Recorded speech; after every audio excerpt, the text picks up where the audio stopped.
Labor is making it harder to get food from the paddock to the plate for farmers across the country, especially in my electorate of Flynn in central Queensland. Since Labor took office 2 years ago, this is what we've seen. Changes to the PALM scheme that has made it harder for farmers to source a workforce. Proposed and then ditched fresh food tax, which would force farmers to pay for biosecurity costs of their international competitors. They've cut and run with funding for national water building infrastructure. And most recently passed legislation to ban live sheep exports, with the cattle industry next on their list. Deputy Speaker, Labor axed crucial backpacker and worker programs to farms last weekend. Labor's scrapping of the Harvest Trail program from June 30 will mean farmers in Flynn will find it harder to get workers that they need.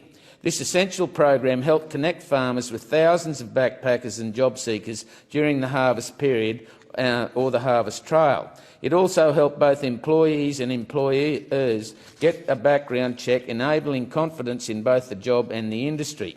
However, Labor is once again showing its contempt for the farming industry in Flynn by removing the Harvest Trail services and the Harvest Trail Information Service to save $47.3 million and $11.1 million in the ongoing year.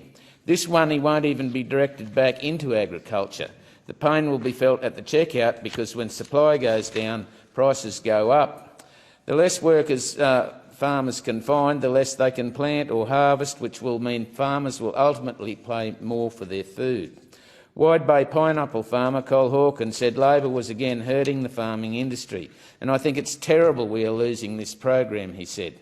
If we have a system like the Harvest Trail, we can get background checks ensuring we get workers we actually need. It also stopped backpackers from getting ripped off as well. It was really a really useful program that Labor is abolishing with very little notice. Labor doesn't understand that farmers plan 2 or 3 years out, and there is no alternative scheme to replace it. There is just nothing. Labor has zero regard for primary producers and is determined to make life harder for agriculture.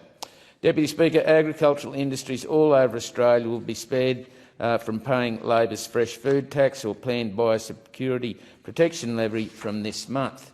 And I'm proud that the Nationals, the farmers and the industry successfully helped scrap this tax after months of campaigning, which was due to be implemented from July 1, 2024. Labor's fresh food tax would have hurt families at the checkout, as well as 84 agricultural commodities which face taxes to raise $150 million over 3 years. The biosecurity protection levy will not get the support it needs in the Senate, ensuring Labor's senseless and terrible tax idea doesn't come to fruition.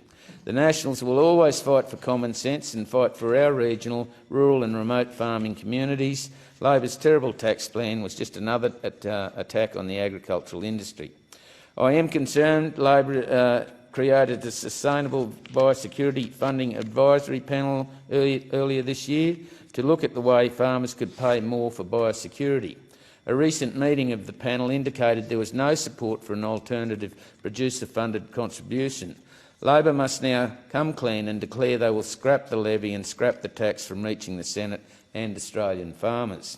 Labor must also declare that it will leave the current industry-imposed primary industry levy system alone that invests in research and development, marketing and biosecurity.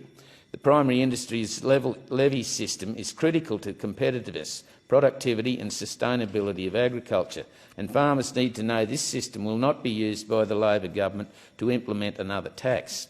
Victorian farmer Ben Duxton, who has 8,500 merino sheep, as well as canola, barley, wheat on his 5,000-acre farm near Wilmar, said he was relieved that Labor's tax has been scrapped, but remains sceptical about farmers getting a reprieve.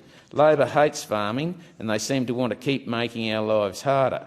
The sooner Labor goes, the better it will be for Australian agriculture and start lowering tax for farmers, which in turn ensures we can keep providing fresh and affordable produce for Australian farmers, Ben said. And I couldn't agree more, Deputy Speaker. Let's see what's next on Labor's list and how they will be attacking agriculture.